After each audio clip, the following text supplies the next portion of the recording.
ഞാൻ കുറച്ച് ജമന്തിയുടെ തൈകൾ ഓൺലൈനായിട്ട് മേടിച്ചിട്ടുണ്ടായിരുന്നു. ആദ്യത്തെ പരീക്ഷണമാണ് കേട്ടോ ഈ ഓൺലൈനായിട്ട് മേടിക്കുന്നത്. എങ്ങനെയാണ് ഈ പ്ലാന്റ്സ് ഒക്കെ വരുന്നതെന്ന് എനിക്ക് നല്ല എക്സൈറ്റ്മെൻറ്റും ക്യൂരിയോസിറ്റിയും എല്ലാം ഉണ്ടായിരുന്നത്. എങ്ങനെ വരുമ്പോൾ എന്തായാലും ഒരു കേടുപാടും കൂടാതെ നമ്മുടെ കയ്യിൽ കിട്ടിയിട്ടുണ്ട് കേട്ടോ. ശരിക്കും പറഞ്ഞാൽ എൻ്റെ കയ്യിൽ കൂടുതൽ ലീഫി പ്ലാന്റുകളാണ് കൂടുതലുള്ളത്. ഫ്ലവറിങ് പ്ലാന്റുകൾ അധികവും ഇല്ല.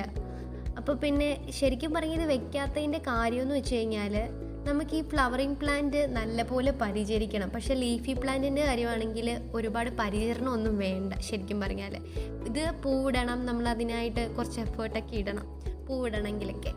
അതേസമയം ലീഫി പ്ലാന്റ് ആണെങ്കിലും നമുക്ക് വലിയ എഫേർട്ടൊന്നും വേണ്ട. ആ നട്ട് കൊടുക്കുന്ന സമയത്ത് നമ്മൾ നല്ലപോലെ ഒരു പോട്ടിംഗ് മിക്സിൽ നട്ട് കൊടുത്തു കഴിഞ്ഞാൽ പിന്നെ വലിയ പണി അങ്ങോട്ട് പോയി നോക്കേണ്ട കാര്യമില്ല. അത് പിന്നെ അവിടെ നിന്ന് നല്ലപോലെ കിളിർത്ത് വന്നോളും, പുതിയ തൈകളൊക്കെ ആയിട്ട് വന്നോളും. പക്ഷേ ഇതിൻ്റെ കാര്യം എന്ന് പറഞ്ഞാൽ നമ്മളിങ്ങനെ കുഞ്ഞിനെ പോലെ പരിചരിക്കണം. അതാണ് അതും ലീഫി പ്ലാന്റും ഈ ഫ്ലവറിങ് പ്ലാന്റുമായിട്ടുള്ള വ്യത്യാസം എന്ന് പറയുന്നത്. പിന്നെ നിങ്ങൾ വിചാരിക്കും ഇതെന്തിനാടാ അപ്പ നീ മേടിച്ചതെന്ന്.